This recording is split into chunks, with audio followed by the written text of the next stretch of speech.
Ladies and gentlemen, turn on your cell phones. BelowBroadway.com.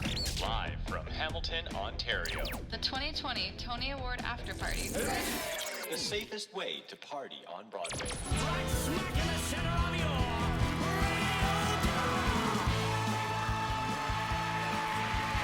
And the Tony Award goes to... Ladies and gentlemen, Hey, it's Maher. Broadcasting on air and online. your host for tonight's event. Well, ladies and gentlemen, the night we have finally been waiting for. It has been 18 months, and we have finally come to the point where we get to celebrate the 74th or 47th, or I don't know, I'm dyslexic, but we're celebrating the 2020 Tony Awards. So let's just take a moment. Let's think about it. Let's just acknowledge the fact that it's been over a year since this event was supposed to happen, right? So a little bit of a background information for those of you who don't know. Obviously, if you're tuning in, I'm kind of expecting you to know what the Tony Awards are. But if you don't know what they are the Super Bowl event of the Broadway community theater industry. So I guess in North America, you've got your Emmys, your Golden Globes, you've got those fancy awards for media and arts, and in the Broadway world, you've got Tony. So it's kind of up there. And the Tony Awards, tonight is the night. They were supposed to have happened. Normally they do happen around the month of June, July, and I guess it formally used to be an annual event. I guess given the fact that it didn't happen last year or this year, it's no longer an annual event. But I think we're gonna give COVID a pass on this one and just let it be. We're still gonna call it the annual Tony Awards. So yeah, welcome, ladies and gentlemen. It was supposed to have been last year, but if you have not been living under a rock, you are aware of the fact that COVID-19 has kind of swept in through the world. It has shut down the majority of everything. And of course, the Broadway industry was one of those things that have been shut down and couldn't happen, couldn't go forward. What was supposed to have been a celebration back in June kind of got suspended, kind of got postponed. We're all aware of the fact that the announcements came in that it was going to be some sort of live, digital, virtual type of event, but we didn't hear much information about when it was going to be, who was going to be, kind of any of that, because we just didn't know. And when I say we, I mean them, the Tony Award people. They just didn't know. They had no idea what was going to happen. They had no idea what the world had in store. They had no idea what the rules and the legal requirements were going to be. So we went several months kind of past the original Tony Awards dates, and we just didn't hear much until back in October. So last year in October, we had the announcement of the nominations, and we have all of the favorites on the list, but we still didn't have an announcement of when it was going to be. So we're just kind of happy that however long it has been, we are finally at the point where the Tony Awards happen tonight. So welcome to the unofficial 2020 Tony Award After Party. We are finally here. I'm just taking a moment to appreciate the fact that we are all here.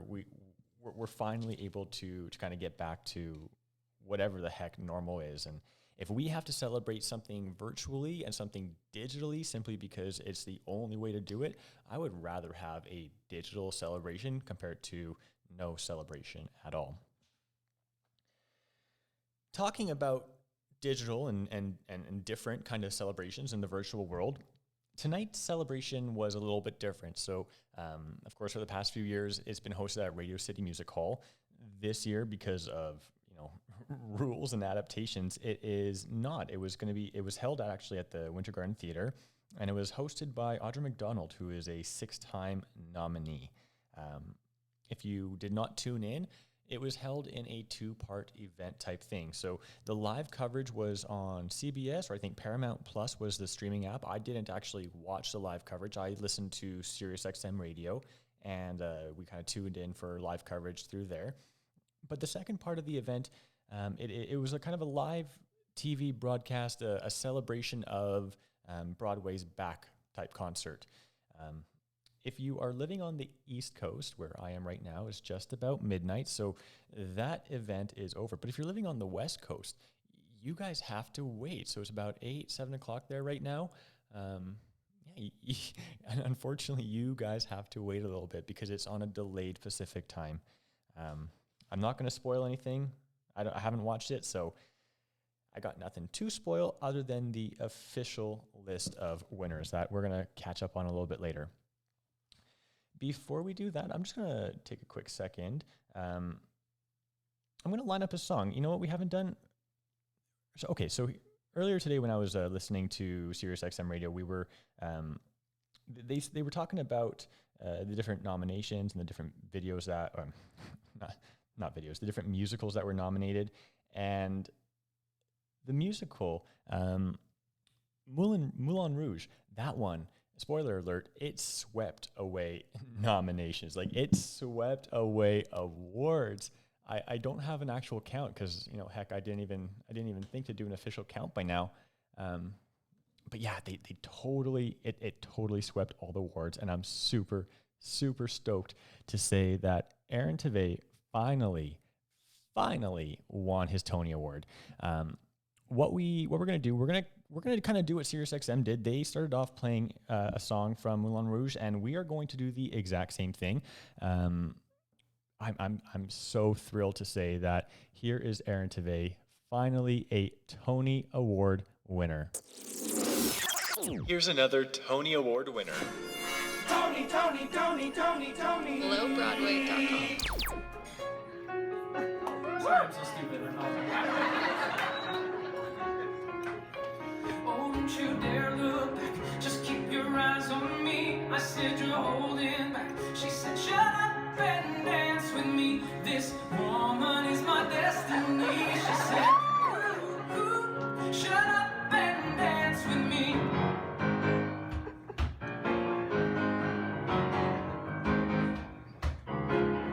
We were victims of the night, the chemical, physical kryptonite, helpless to the base and the fading light. Knew we were bound to get together, bound to get together. She took my arm, I don't know how it happened. We took the floor and she said, oh, don't you dare look back, just keep your eyes on me. I said, you're holding back. She said, shut up and dance with me. This woman is my destiny. She said, ooh, shut up and dance with me. This isn't in the show, but I like this part of the song. Backless dress and some beat-up sneaks. My discotheque, Juliet, teenage dream. I felt it in my chest when she looked at me. I knew we were born to get together, born to get together. Deep in her eyes, I think I see my future. I realize this is my last chance. She took my arm, I don't know how it happened. We took the floor and she said,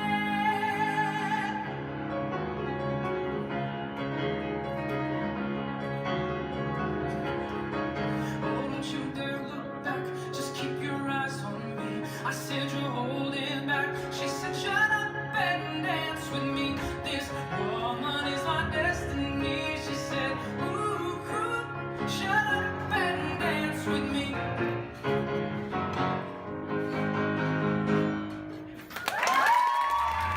Broadway's back and better than ever.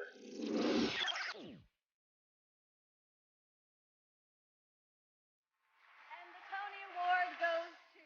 BelowBroadway.com. Oh my God! I got to admit, that really does put you in the mood. That song, okay, open question to anyone who's actually listening or to people who feel like messaging me after this. What do you guys think of the concept of jukebox musicals? Do you guys like them? What are your thoughts? I don't know. I personally love them, but at the same point in time, I love musicals that have an original story. I definitely like something that is innovative, creative, When you look at something that's going on right now on Broadway, the musical Six, that started off as, if I understand the origin story correctly, it started off as like a student who wrote it in the UK, and it was just kind of like a school project, and ultimately that small school project made its way into a wonderful Broadway performance. But there's something to be said about musicals that are based on like an origin story, or it's a catalog of songs that's already existing by a performer. And quite a few shows that are nominated this year are jukebox musicals, catalog musicals, whatever you want to call them. We've got Jagged Little Pill. We've got Tina, of course. What else do we had? I think there was another one that I had on my list, but I can't remember what it is.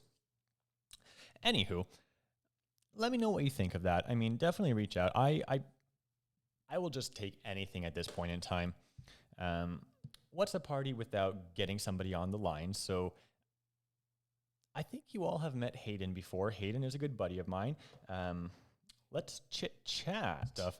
I wanted to talk. First off, oh, yeah. Oh, we should cheers. do. I was about to go right into business. Cheers. Cheers, my friend. Cheers. Actually, What's your drink of choice tonight? remember that super disappointing coffee that I had last time? Yes. Are you drinking that again? I am, but now in new and improved packaging.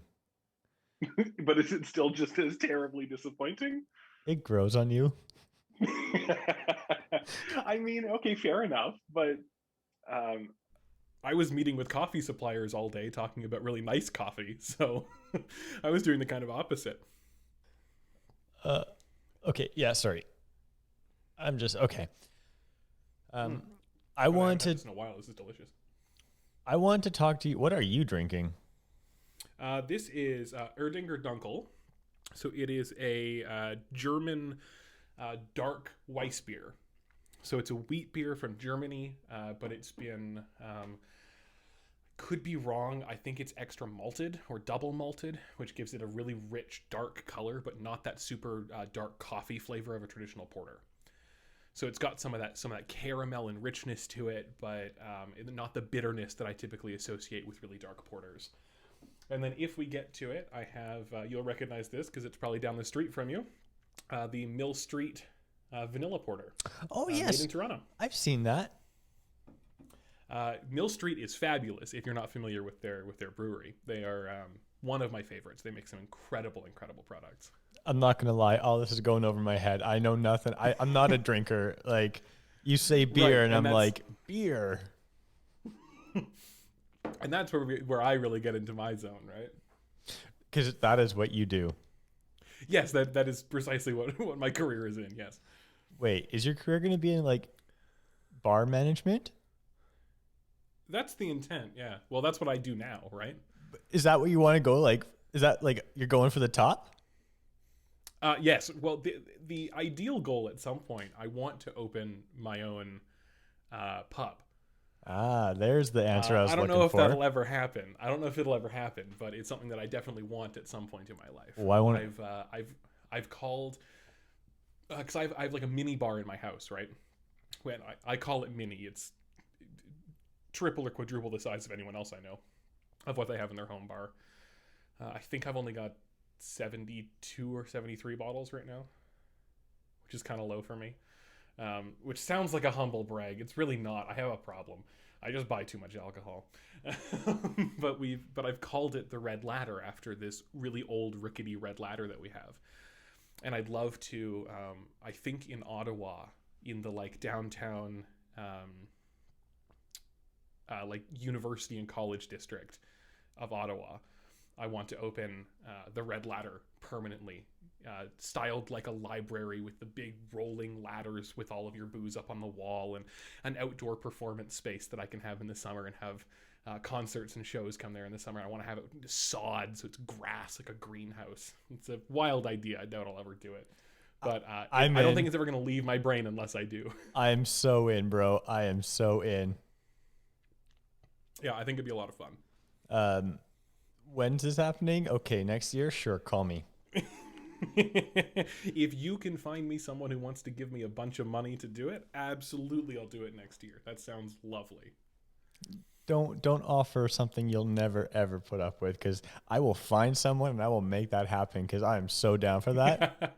I know, and you seem to be good at finding those kind of people. It just seems to be something you have a bit of a knack for. I do tend to do that. You know me so well. I have unofficial, unconfirmed, speculative, stuttered words. I have that kind of information. I don't know how much I'm allowed to say, how much I can actually talk about. But right, when we rewind our conversation to what we wanted, we prayed to the Broadway gods that they would hear us, love the reaction from Hamilton, and want to see more Broadway musicals. And I think the Broadway gods answered. Ooh. Are we getting more? Is that what you think is going to happen with Memphis? That's what I know is going to happen with Memphis. So I'm going to be one of the first people to start talking about this online, that the Broadway world is starting to get into the theater world. Wait, no, that's like the same thing. The movie theater world. Theater world. Yes, there you go.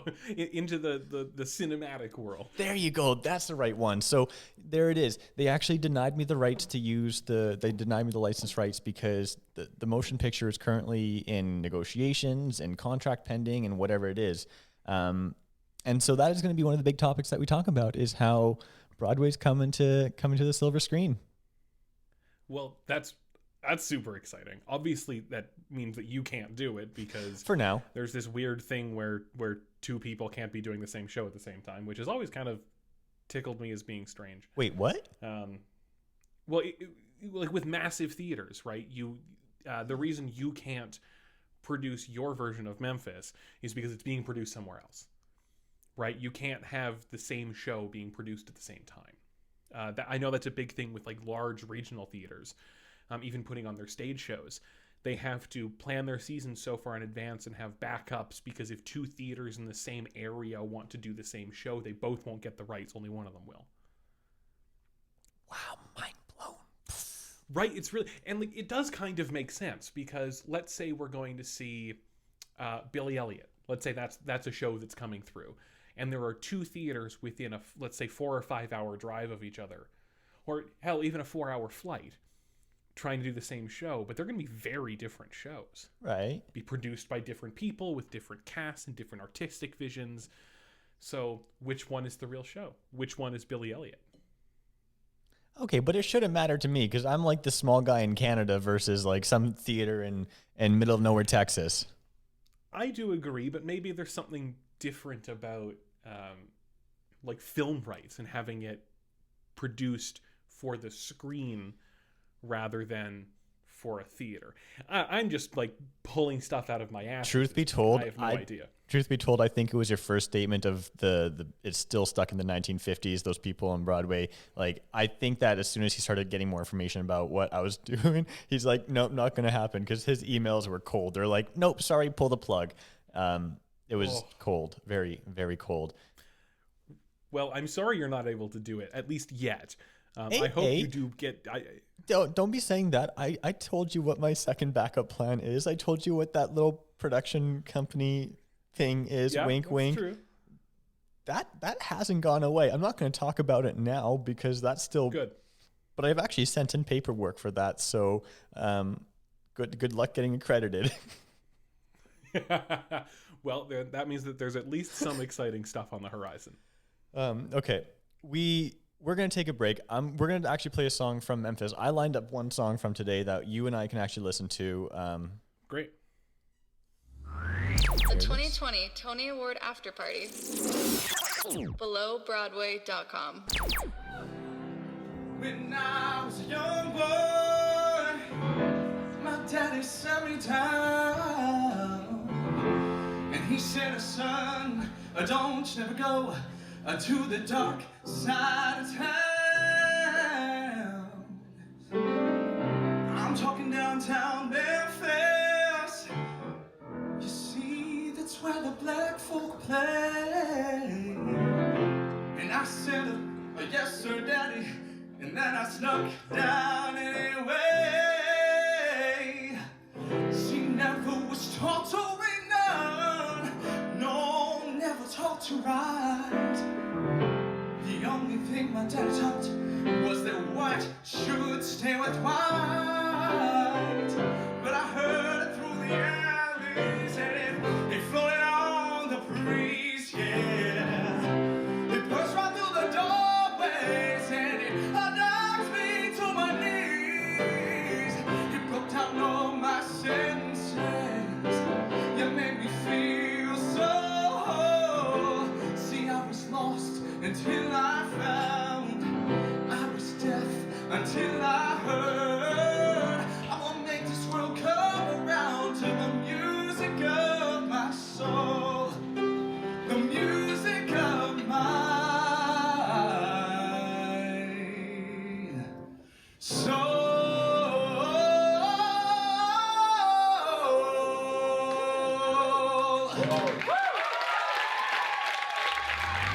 Broadcasting the best of underground Broadway.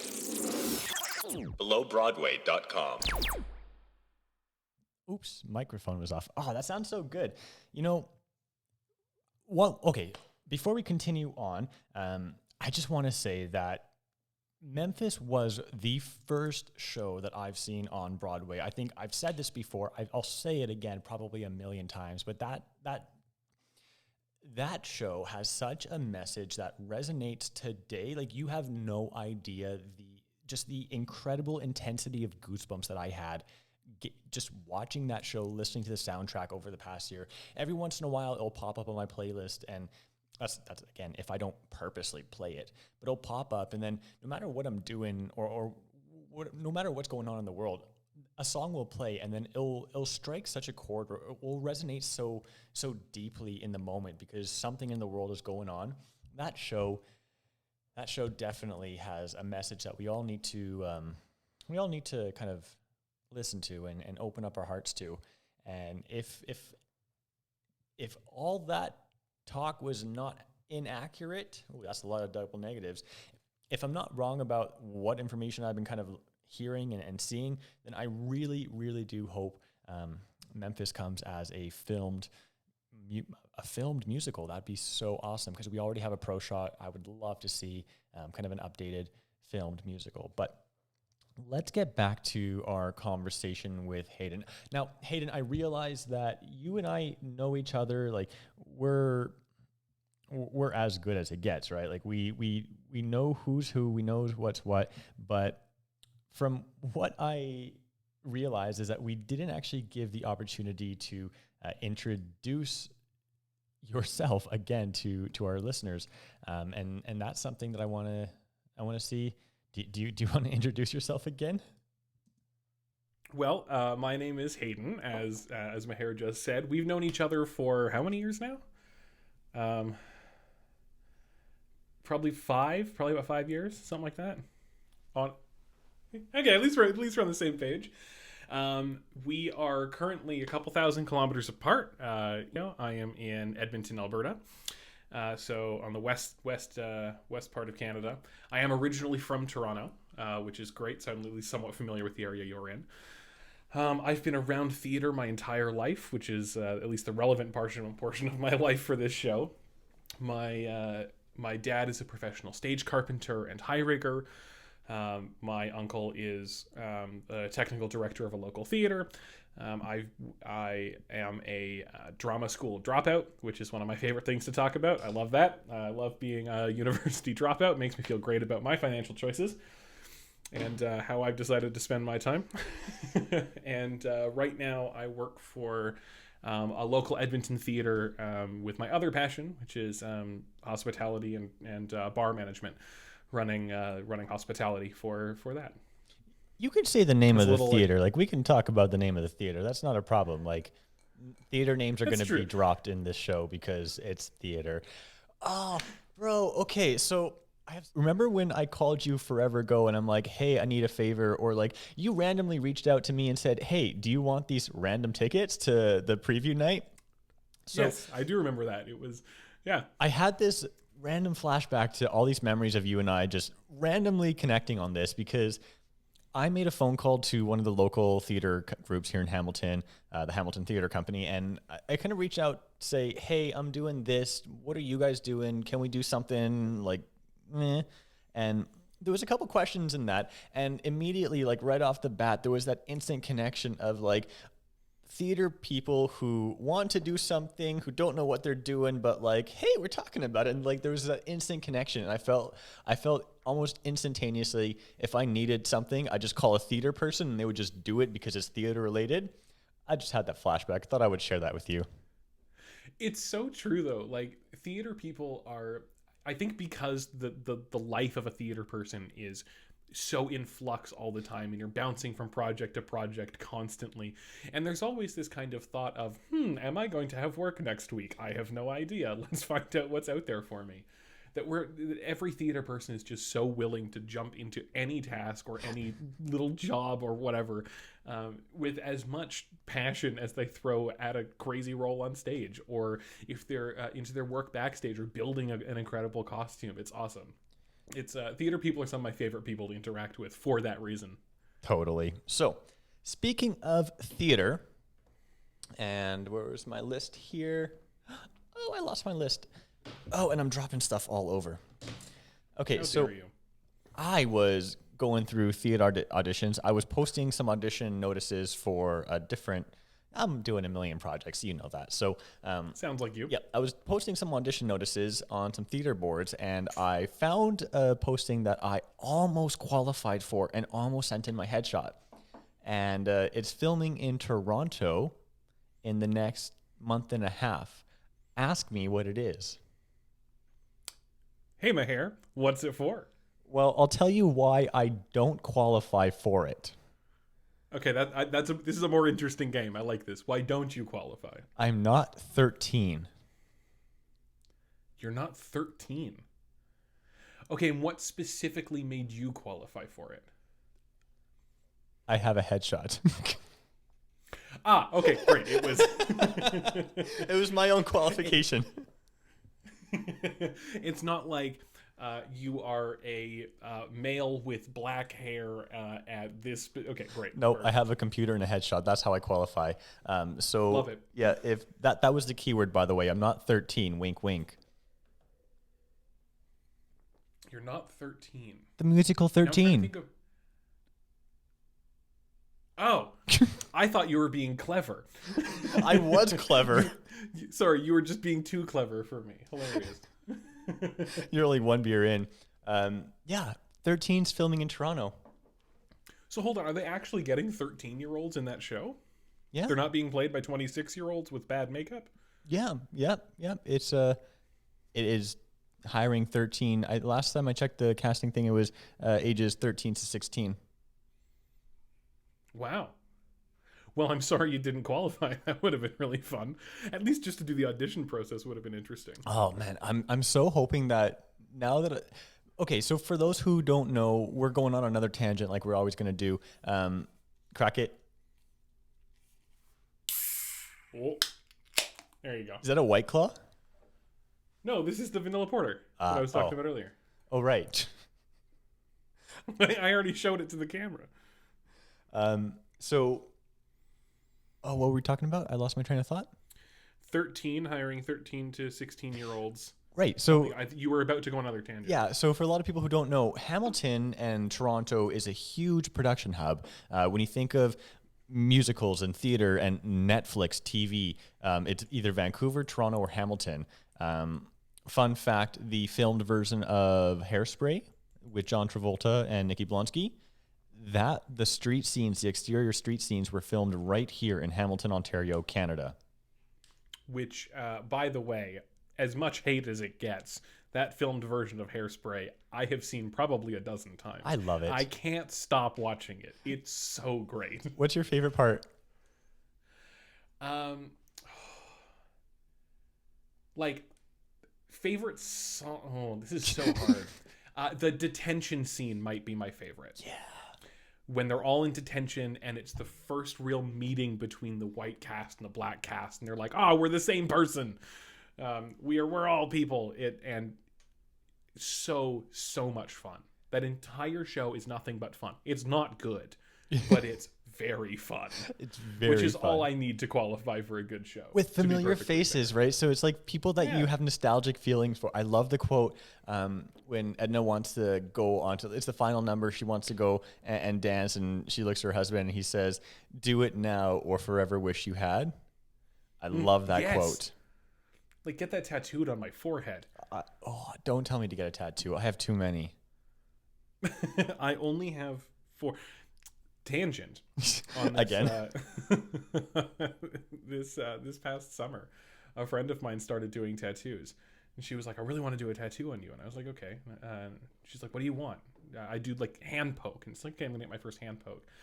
Yeah. So long story short, on the inside of my right ankle, in all capital letters, it says "fuck," which is one of my favorite things I've ever done in my life because it makes no sense.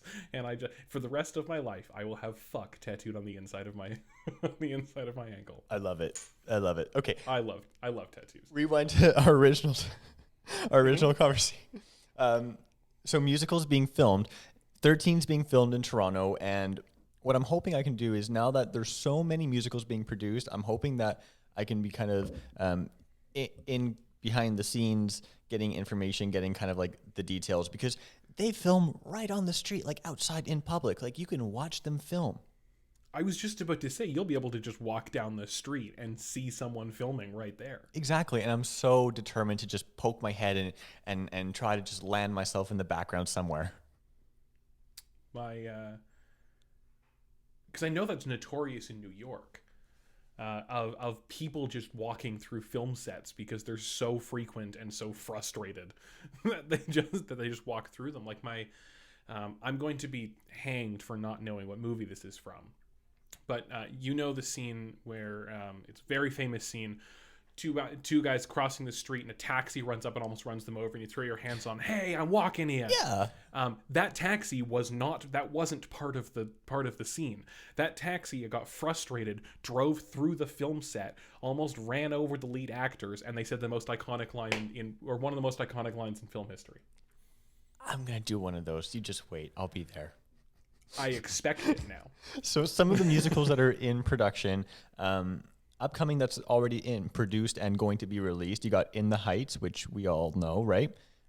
West Side Story, and everybody's talking about Jamie. I haven't actually heard of that play, but... Neither have I. Speaking about West Side Story, my parents met at a production of West Side Story. That is how the two of them met. They were set up together on a blind date to go and see West Side Story, and that was their first time ever meeting. And here I am. Thank you, West Side Story. You know, I'm looking at this list, and Lin-Manuel Miranda's name is all over this thing. He's everywhere. Tick, Tick, Boom. Have you heard of that? I haven't. Nope. We're gonna learn about that coming soon, apparently. Dear Evan Hansen's also coming. Did you know Little Mermaid's being filmed? Same with Matilda. Wow, there's a lot going on. And that is just the top of the post-production list. I'm about to start going off the alphabetized pre-production in development. We've got... So hold on, that's just films that are in post-production. Yeah, those are already confirmed. These are all currently in development. So we've got 13, Bear, a pop opera, Be More Chill, Beautiful, the Carole King musical, The Color Purple, Follies, Guys and Dolls, Gypsies, Jekyll and Hyde, Joseph and the Amazing Technicolor Dreamcoat's coming back. Yes, I love that show. The King and I, Little Shop of Horrors, Listeria Jones, Mean Girls, Memphis, Merrily We Go Wrong. Oh, I can't even say without slurring. Miss Saigon, Once on This Island. Are you kidding me? Once on This Island's coming. Oliver, Pippin, Porgy and Bess, Shags, Spam-A-Lot, South Pacific, Spring Awakening, Sunset Boulevard, and last but not least, Wicked. They're doing a filmed version of Wicked. Ooh, that's exciting. I was actually thinking of bringing up Wicked with you today as a bit of a hot take when I was thinking of what I wanted to talk about tonight. Because here's my hot take. I don't like Wicked. I think this is one of the first things that we talked about when we first met, right? Like, is this... I think it's one of the reasons we actually started talking is because we started talking about theater, and I made the obviously hot and wrong take that I don't like Wicked. But then I turn around and I said, Yeah, I know. Idina Menzel just sounds like she's screaming all the time. It's true. She's just like, she's great most of the time. But in that show, she's like, her belting just sounds like her like hoarsely screaming at you across the room like an angry librarian. Oh, yeah. I'm not into it. No. It doesn't do it for me. And it's also not just her. It's Kristen Chenoweth. Her voice is too high pitched for me. Like, it hurts my ear. I love them. I love their characters, and like, yay, they're good at what they do. But sorry. Yeah, no, I love the character. I love the music. I love the staging. I just hate the story and the characters. The the thing that gets, and I've been saying this for the last couple of years, and it gets different reactions from different people. But I would have been completely unfazed if Elphaba had been doing one of her solos dead center, and someone had another character had walked on stage, stabbed her dead, and then walked off, and I would have been like, good, that's over. Glad we're done with that now. It just didn't do it for me. Maybe it's because I read the book beforehand, and they're so different. Those two things, they're based on the same, like, obviously the musical is based on the novel, but it's kind of the epitome to me of the book is better than the TV show, except this isn't a movie or TV show. This is a very, very well-known musical. I think the problem with me is the first time I saw it was at the Jubilee, which you obviously know I was sitting second balcony. So, you know, in that... Oh, you're pretty far back, yeah. In that kind of size venue, you're so far back. I'm looking at the stage, and you're also hearing like the echo and the reverb, and I don't think that I was in a position to enjoy the show right the first time. So 10 minutes into it, I kind of I lost the storyline. I lost the audio. I didn't follow it, and I've never had the opportunity to actually like see it properly again because I didn't want to, because the first time kind of didn't do it for me. So that's where I'm at too. Like, I have a feeling at some point in my life I should see it again, just to try and give it the respect that I know that show deserves. But I just really don't have a desire to, because it was so unappealing to me the first time that I've just never wanted to give it another shot. Let's try to find a song. I found a song that we're going to play. Honey, I've never seen somebody who needed to get out more. Broadway's back, and better than ever. Something awaits behind these houses.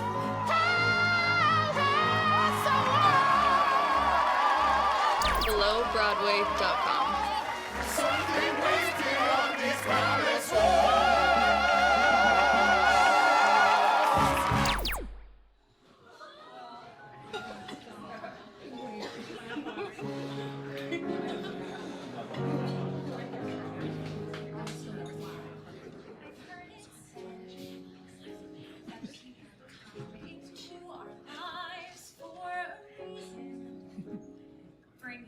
something we must learn, and we are led to those who help us most grow if we let them, and we help them in return.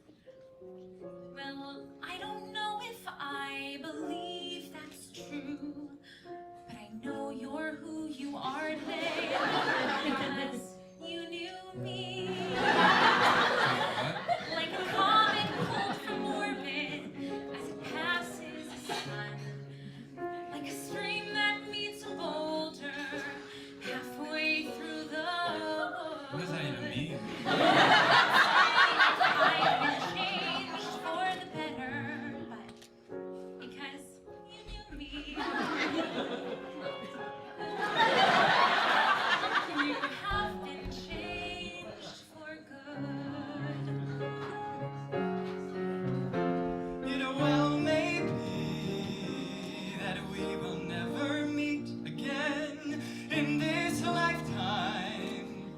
So let me say before we part, so much of you is made from what you've learned from me. I'll be with you like a handprint on your heart. Now whatever way our stories end, I know I have rewritten yours by being your friend.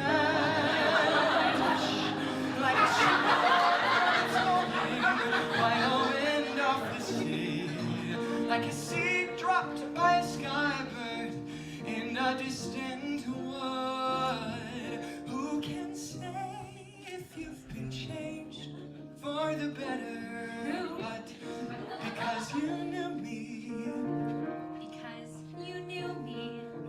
Have been changed for good, and just to clear the air, you should ask forgiveness. I blame you Then I guess you know there's blame to share. and none of it seems to matter anymore.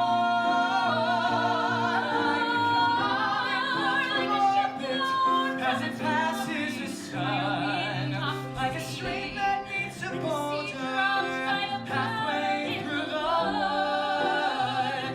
Who can say if you've been changed for the better? I do believe you have And because you knew me. because you knew me. Because I knew you, I have been changed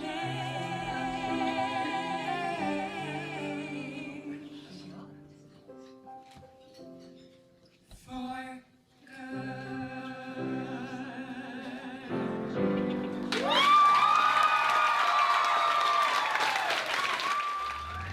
BelowBroadway.com.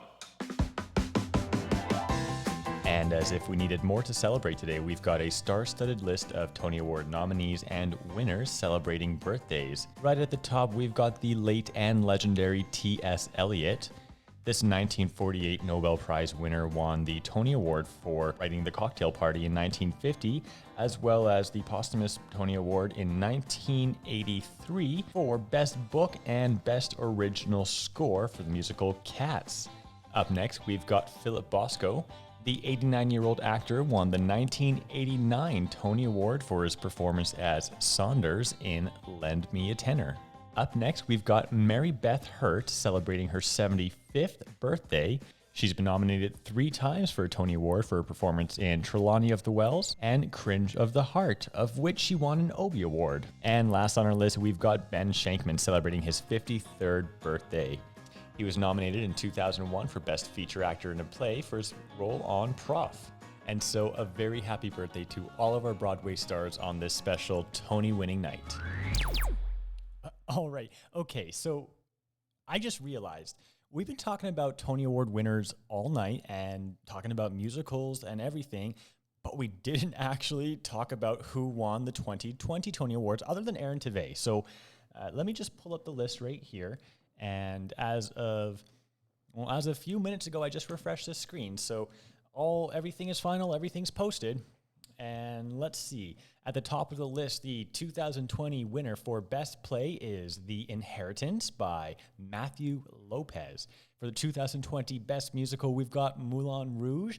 And for 2020 Best Book of a Musical, we have Jagged Little Pill, Diablo Cody. So I'm almost tempted to keep reading these lists, but I mean, everything's posted at TonyAwards.com. A Christmas Carol won for Best Original Score. Ooh, you know what?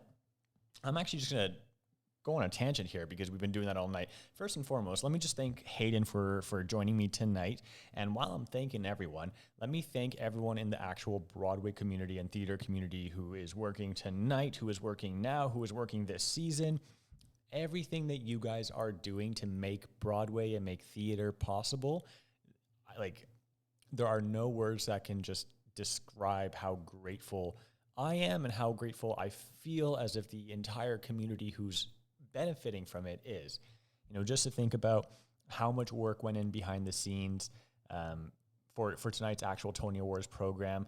I know they filmed a bunch of it in the past week or so leading up to it just to maintain safety precautions. People are distanced, people are masked, and if you watch the actual broadcast tonight, you would have seen everyone wearing masks because I think we're at this point right now where you're of one of two mindsets. I'm not going to make this a political discussion. You're of one of two mindsets. You're either going to do what you can do to get back to what we want to do, or you're just going to be opposed to everything. And the Tony Awards showing everyone in the audience wearing a mask and just kind of encouraging that safe distance, that protected behavior. It shows the commitment of what we are willing to do as a community to get back to it, guys. Everyone who's out there, thank you so much for doing everything to get us back to this. I can't wait till touring productions come back to Canada. I hope that's sooner than later, because hearing everything on Broadway starting up right now, kind of jealous. Anyways, we're going to go back on a tangent. We're going to talk about the best original score. We mentioned earlier in the show jukebox musicals, catalog musicals, and in order to qualify for best original score, you have to have an original song. So all those shows like Jagged Little Pill, you had Tina, these ones they didn't count.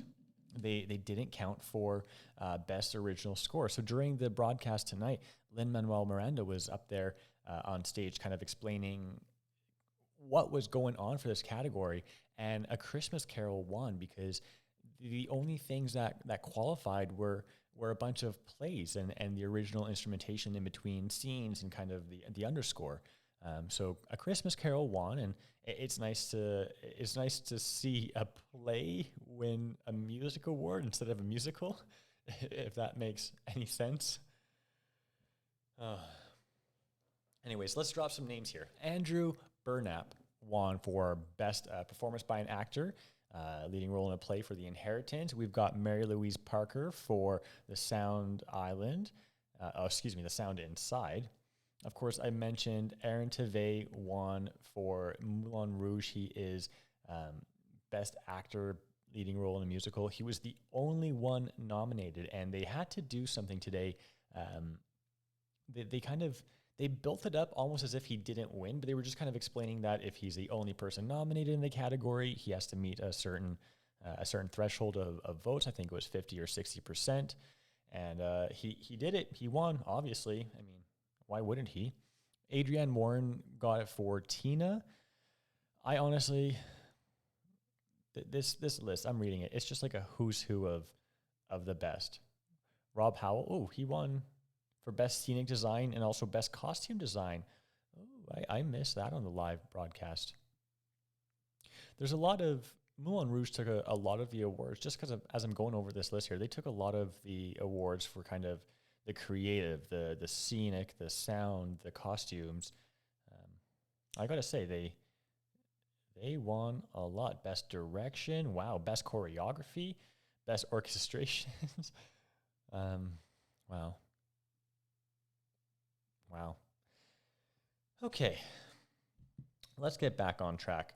You know what? I think what we're gonna do, let me just take a second to pull up the song here. I hope it is, where is it? It's a good one. Oh no, I don't have it. Okay, that's fine. You know what? I can't find what I was going to play. That is totally fine. If that's the case, I've got my good friend Alyssa on the line. She's going to join us to chit chat. Alyssa? Hello. Hello? Oh, wait, why can't I hear shit? Hold on. Yeah, I can hear you. I can hear you too now. Okay, perfect. Okay. How's it going? It's good. How are you doing? I'm good. Yeah. You're so full of few words. Yeah, I don't even know what to say. I mean. Oh, but I wanted to ask you about the musical once. That's why we called. Oh. Okay. It was how long ago? How many years ago was it? I think that was said 2 years ago. What'd you think of it? The musical? Yeah.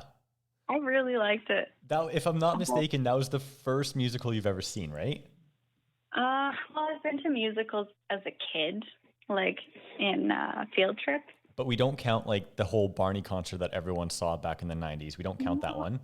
I never got to go to the Barney concert, okay? Are you serious? Yeah. I like to pretend like I went, but no, I never.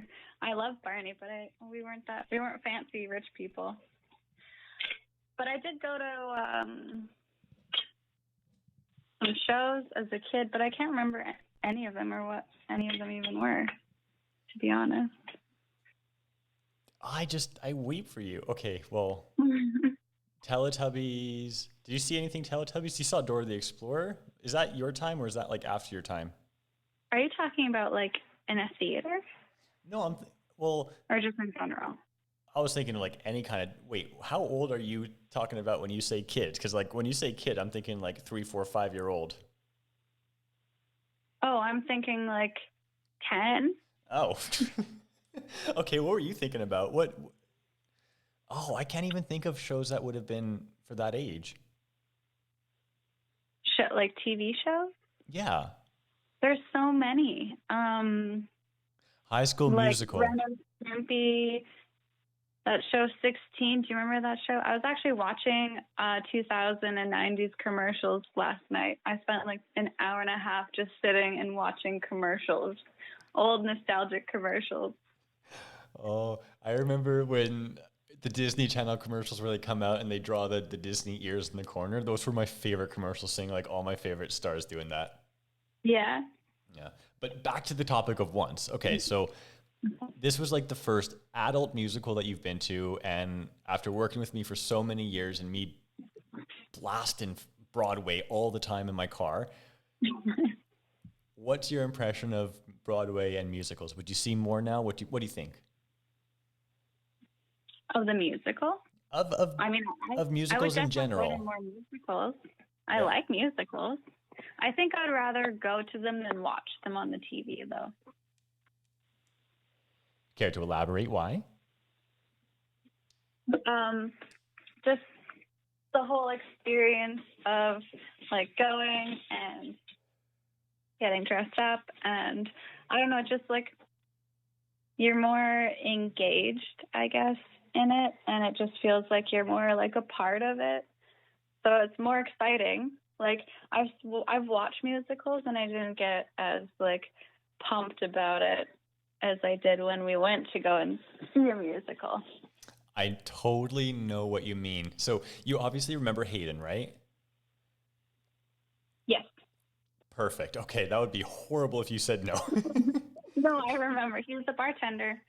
Yeah, the dude who hooked us up with the tickets. Yeah. He was actually, yeah. I'll send you a link to this on YouTube. The Citadel did some campaign, like some reopening commercials that they're coming back. And he's actually in one of them and he's doing his whole bartending thing. So I'll send you that link so you can see him there. He's got like the best nails in that video. He did his nails for that. I love them. Anyways, so I was talking to him about the production and you said like the mood of dressing up, going out and doing it. I totally get the vibe because we were talking about that with him and we were just talking about how they decorated the outside of the theater and how they extended the sets and they extended everything out into the lobby and they allowed, well, you and I didn't see this again because we mentioned it there. The night that we went was the dress rehearsal, right? The invited dress rehearsal. And for the actual production, they let the cast and the actors wander around in the lobby before. So while everyone's like drinking around and having their cocktails, all their themed everything, the cast was like serenading them in that nice like outside area, which we didn't get to experience that, did we? No. No, but the thematic setting of the area was nice. I did like that. You sent me a picture, eh? Yeah. Yeah. All your pictures from that night turned out great, but I was going through one of my old phones and all of my selfies are all blurry and shaky and they did not come out at all. Really? Yeah. What was that clip that you sent me? Was that from the stage? Like, is that from where we were sitting? Yeah, that was where we were sitting. We had a good view. We did have a really good seat. I don't know. It was really good. It was cute. Did you know that show was originally on Broadway? Obviously, you knew that, right? Yes. You probably told me, to be honest. You're right. And if you've heard it on Sirius XM radio, then you've absolutely known that it's on Broadway. So the reason why we're chatting is because the 2020 Tony Awards are finally happening now that it's 2021. And Once has definitely been on Broadway and in fact has won the Tony Award. Do you want to take a guess how many Tonys, or do you want to take a guess what it's won? 4. Do you want to try again? Am I close? No. 17. Oh, you went a little too high. They won 11 Tony Awards. I'm going to quickly list them off. They've got Best Musical, Best Book of a Musical, Best Actor. They got Best Actress. Oh, no, Best Actress didn't win. Sorry. Oops. They got Best Direction. They got Best Orchestrations. Like, now that you hear that it won 11 Tony Awards, plus the Grammy Award, plus an Olivier Award, plus a Dora Maver Awards, like, they swept the stage. Now you can understand why, right? It was a good show. It was really good. No, I really liked it. Let me ask you one thing. Do you still say hello to the piano and say goodbye to the piano anytime that you play it at home? Wait, say that again. Do you not remember from the show? Where you have to say hello to the piano and say goodbye? Oh, vaguely. Yeah. Oh, yeah, you weren't paying that close of attention. Well, no, I don't have the best memory. True. Yeah. Yeah. Well, we're going to take a quick break and we're going to listen to one of the songs from Once. Okay. Cool. And we'll be right back. Nope. Technical difficulties. We're still having technical difficulties. You know what? Okay, so instead of listening to a song from Once, we're going to listen to the song that I was going to play moments ago before we joined Alyssa on the line. This is actually from Tina. This is River Deep, Mountain High. This is what I originally wanted to play for you guys.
broadcasting the best of underground Broadway.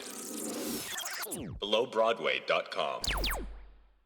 That was a nice one. That was okay. We need to take a second and actually acknowledge who was performing all these songs for the past little bit. That was Megan Kane and Diana DeGuermo singing River Deep, Mountain High. That, of course, is from Tina. We had Aaron Tveit performing earlier in the show.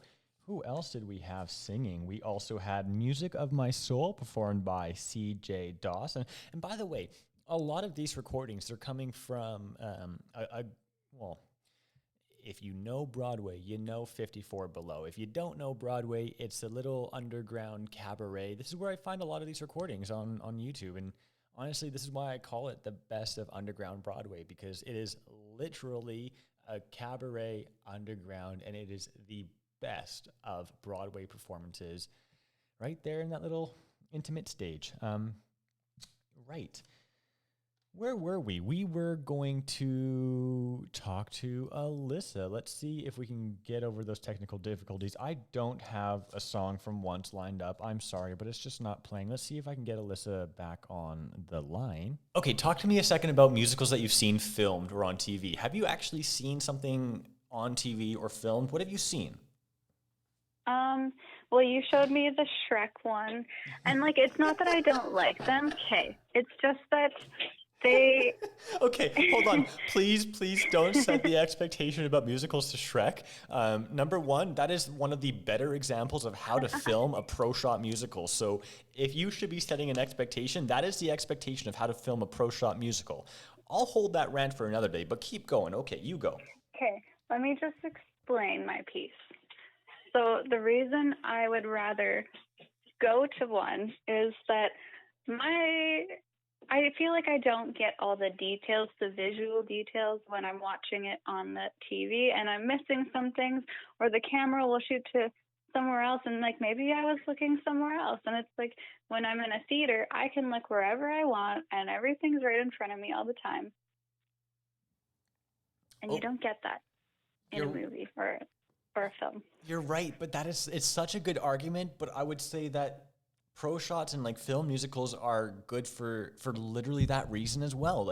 Okay, so one of my crusades kind of going forward in life is to advocate for, we need more pro shot musicals.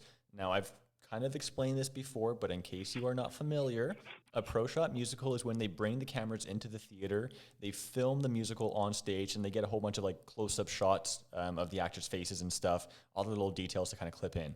Some examples of the pro shot musicals would be Newsies and Hamilton, and of course Shrek the musical that you've seen.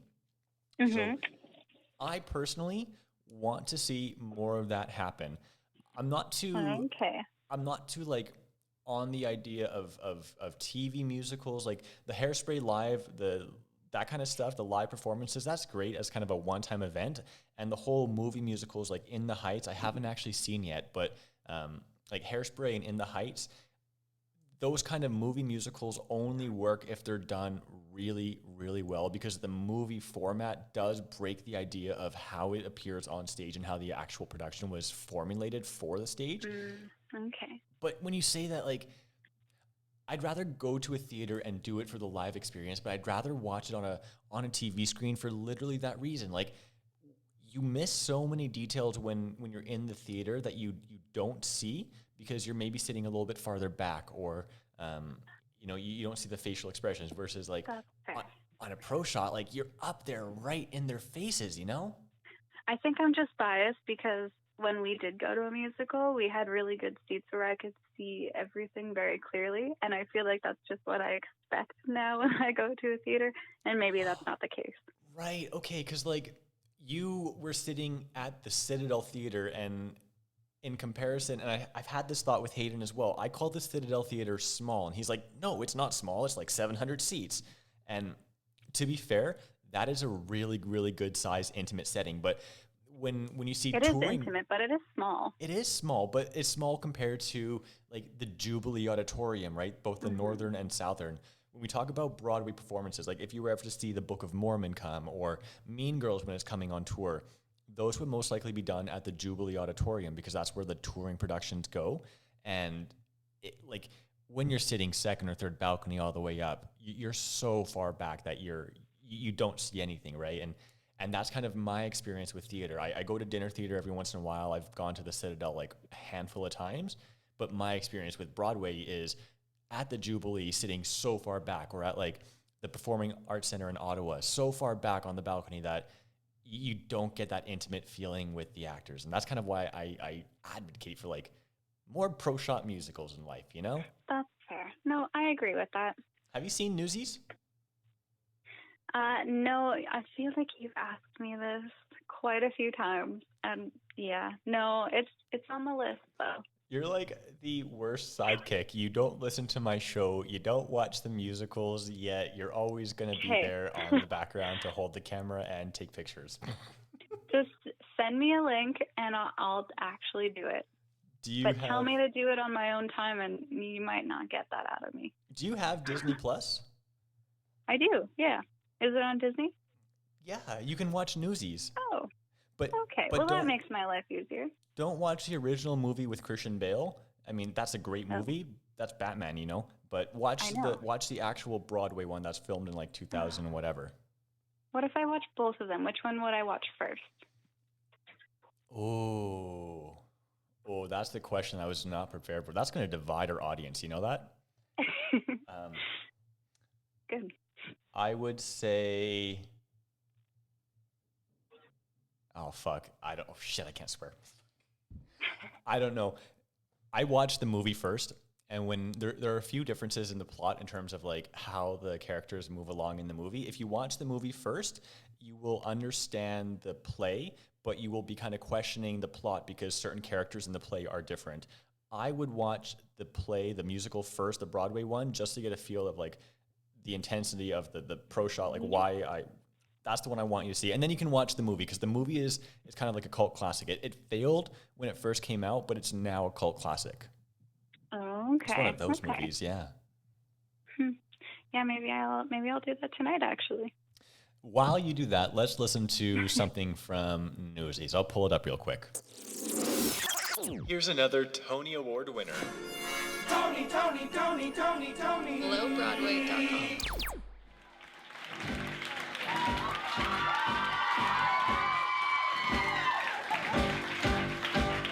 Newsies need our help today. Tell 'em Brooklyn's on their way. We're from Brooklyn. We are Newsies. We are Brooklyn.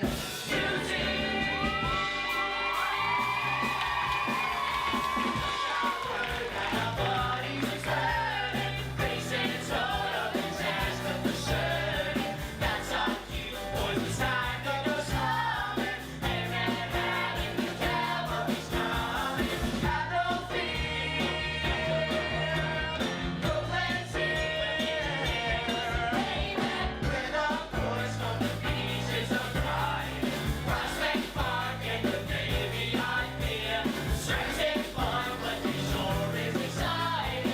Loud and clear, Brooklyn's here. What's borrowed gave me birth. Friendliest race on earth. Pay us a visit and see what we need. And when you're done, we'll kick you halfway. Oh yeah! Now them soakers is in for a soaking. Caught us halfway and end the career. Things a joke, but if they think we're joking, loud and clear. And I'm in here, Washington, Richmond is here, Lakeside's here, South the Brooklyn's here, loud and clear, we is here. The 2020 Tony Award After Party. BelowBroadway.com. That was Tony Award winning show Newsies. That was, of course, Brooklyn's Here, performed by Tommy Bracco and Company. Oh, guys, that is just like the perfect anthem of returning to Broadway. Like, that is just when you think about, I just mentioned this before we talked to Alyssa. Thank you to everyone who's actually doing what they can do to make Broadway happen right now. That is the perfect anthem of just kind of trying to find an explanation of the spirit that we feel doing what we can do. Everyone just came together. I didn't actually put that song together for that reason, but it fits in really nice, you know?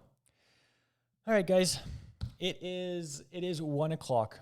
It is 1 o'clock where I live. It is late at night. We are definitely at the end of the Tony Award after party. Thank you for everyone for joining me. Now, one last thing before I want to go. I know between me and Hayden and Alyssa, we're just a bunch of random Canadians talking about our opinions. And I think I've made a solid point so far throughout the entire night that during the entire shutdown, we've relied on cast albums, soundtracks. We've relied on pro shot recordings that we've had in the past. I don't want to condone and I don't want to promote this, but some of us may have relied on bootleg recordings of some shows.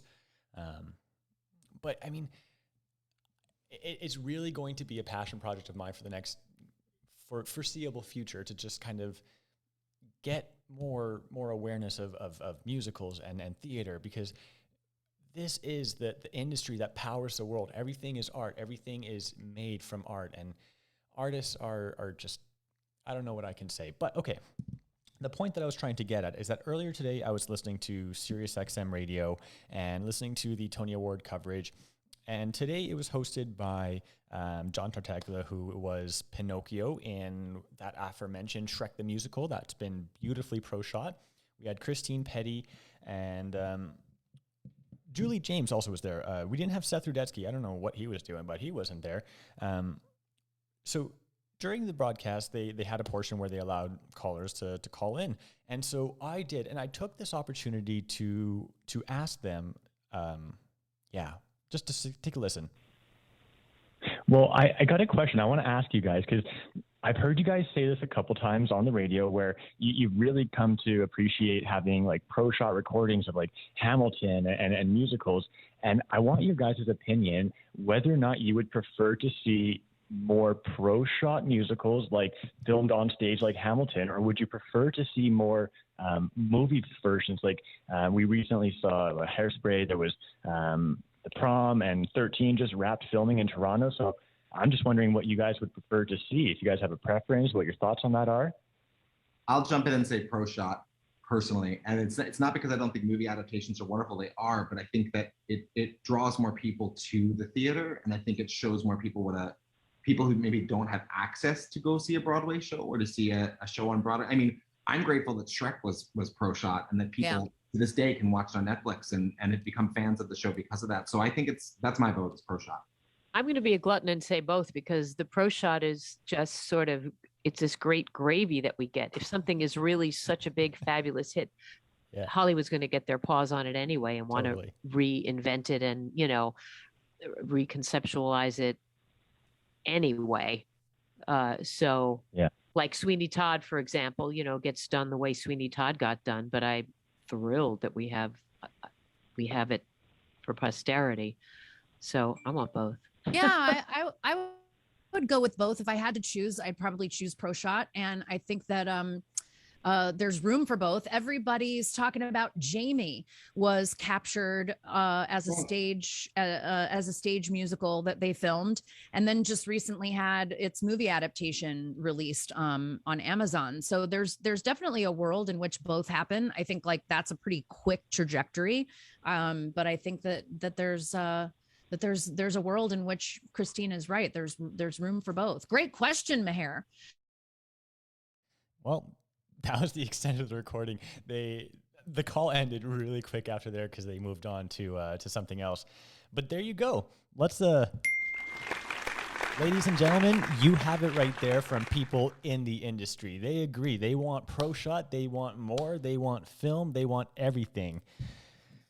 And you know what? After the year we had, the past 18 months we had, I don't think that anyone could have said any better. Thank you guys so much for taking my call on that on the show earlier today.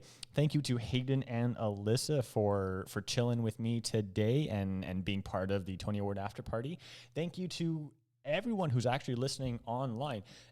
Also, we're doing a secret underground FM broadcast local to Hamilton. It only goes around like, a mile around where I live, but it's still there. So thanks to everyone who's listening on, I think it's like 100.6 or 7 FM.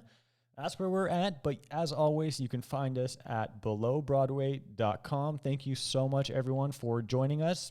Have yourself a fantastic night. That's enough of this thought. Nope, that's the wrong button. You know what? I really should have prepared that. Here we go. So Tracy and Link end up together because Link has learned two very important things. You never want to be without love, but most importantly, you can't stop the beat. But once I was a selfish fool who never understood. I never looked inside myself, though on the outside I look good. And then we met and you made me the man I am today. Tracy, I'm in love with you, no matter what you weigh. Without love, life is like the seasons with no summer. Without love, life is rock and roll without the drama. Darling, I'll be yours forever, 'cause I never wanna be without love. Never set me free. No, I ain't lying. Never set me free.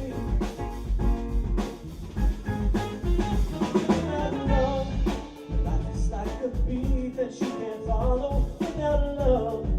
Life is going to stay a big Apollo.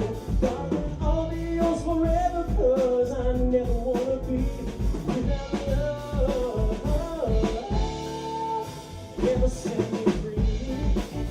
I'm yours forever. Darling, you had best believe me. Never leave me without love.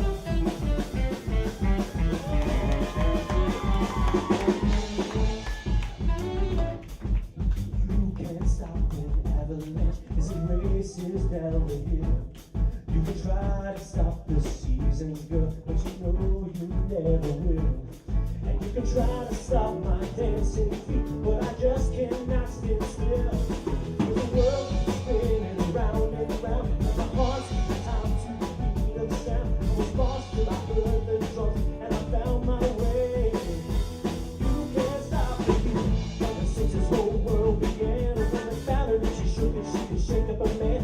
So I'm gonna shake and shimmy with the best that I can today. You can't stop me. Let me push you all the way from above. You can wander when you wanna, but I'll never rise back. If you try to put me down, I'm gonna spit in your eye and say, you can't stop me.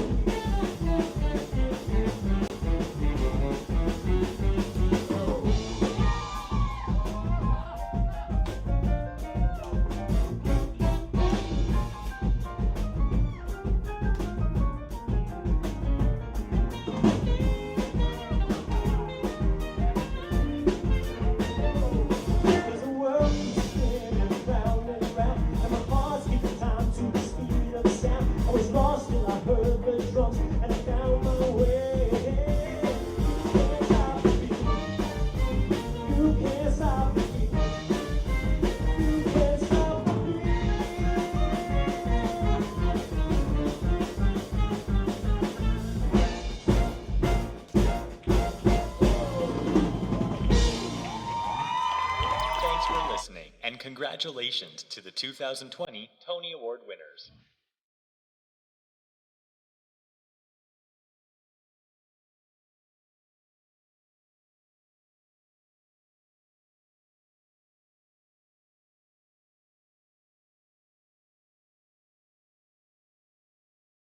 belowbroadway.com